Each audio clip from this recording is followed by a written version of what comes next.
What's up, guys? Welcome back to the channel. Welcome back to the Bianconeri Zone on this Monday, the 4th of December already, in a top week because we play Napoli on Friday again. We play Friday, and there's some transfer news. It only makes sense that there's going to be transfer news because we're literally a couple of weeks ago away from the transfer window opening, and despite what the club is saying, we do need to do something. Like, we need help. This team needs help. I think everybody knows that. It's very obvious. But what kind of help will it be?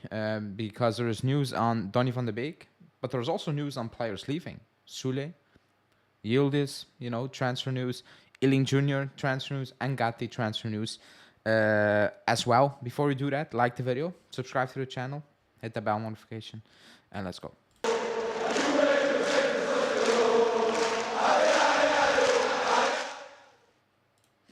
Okay, the first bit of news is Soule, because the news kind of broke. It's from Gazzetta dello Sport, and you cannot dismiss any source really because it's not because we don't like the news that we can say okay it's total bullshit.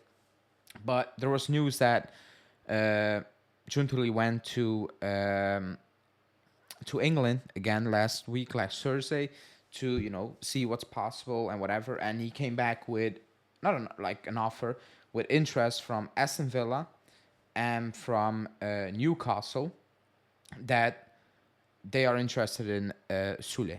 Now, there's no offer. The club wants to keep him, said this report, but this, looking at the situation we're in as a club financially and all those things, you never know. And with a crazy offer, they might accept it. Then Mirko Nicolino came out saying no official offer has been made from the Premier League, which we knew. That's what the Gazzetta dello Sport report as well said.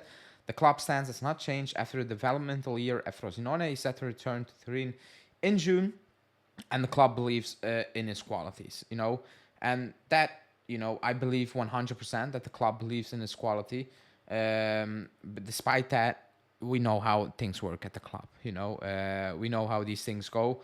You can still, or this club is open to do anything. Like the situation we're in, the club is open to do anything. Keep that in mind. No matter what it is, don't dismiss any sort of news. Just don't, because I think that would be a mistake to do that at this moment in time, despite it not making sense. And we will talk about Junior potentially. At the end of the day, the situation we're in, you cannot say, "Oh, that's definitely bullshit." That's what the club absolutely is not gonna do. The Premier League has a lot of money. If they make, I'm pushing it now, 30 million offer for Soule, and I know I'm pushing it. Can you say 100% certain that the club will not accept that? I can. I absolutely cannot do that. And I want Soule to come back, not in this setup, because if this is the setup, the formation and the type of football we want to play, then you better sell and take the money. That's a decision that the club needs to make already in January. Because we need help. Depending on the players you're trying to bring in, you need to see what the plan is for the future, because certain players are absolutely not going to work. Like, we have players in the squad that are not really working in this formation. Chiesa, who is potentially your best player, it's not looking good for him. Even on the weekend, on Friday, it wasn't looking good at all. He's hardly involved. He's not, as effective. He's not as a problem for defenses. But I don't think you can just dismiss the Soule news. I don't think you can just do that, because if he keeps playing like this, he will have a big price on him. So that's that. Let's see. As of now, no offer, and the plan is he's coming back. So that's that. The other news is on another youngster, and that's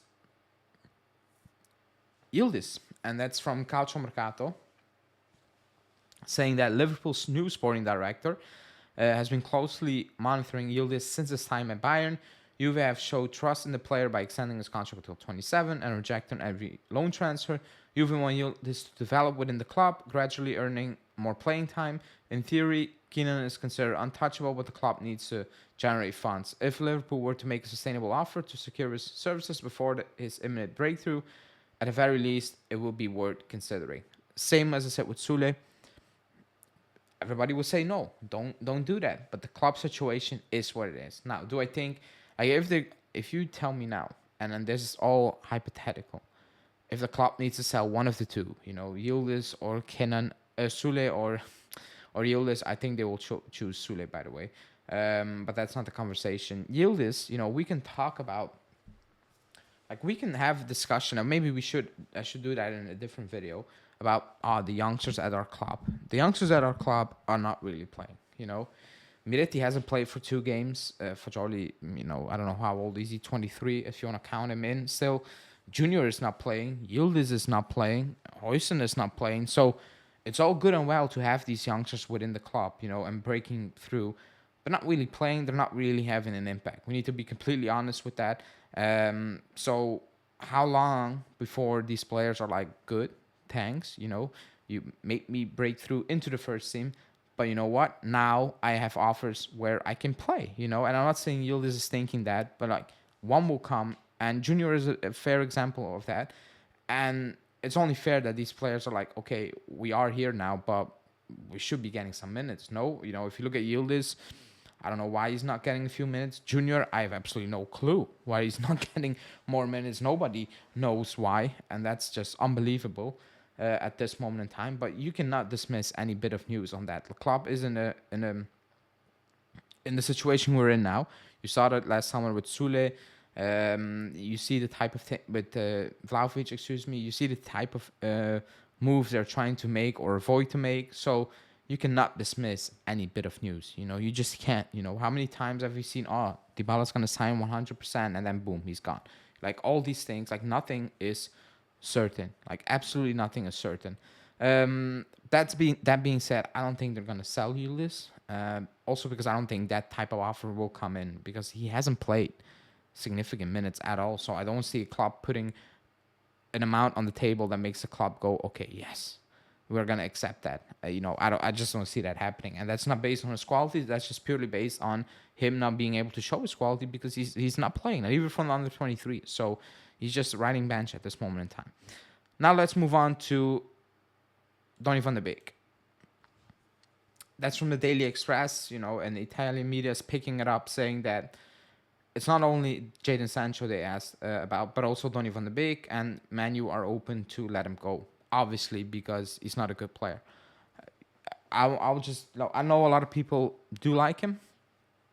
I never was I thought he was a good player at Ajax, but people were make to believe that he was something special. He wasn't. He was a very good piece in a very good Ajax side, but individually, if you take him, like, he's a hardworking player, link up, play very well between midfield and attack, can get in good scoring opportunities. However, he's not a player that is going to make the difference, and especially like the last couple of years. Like, he's not played football for like 2 years. The injuries, not like it's.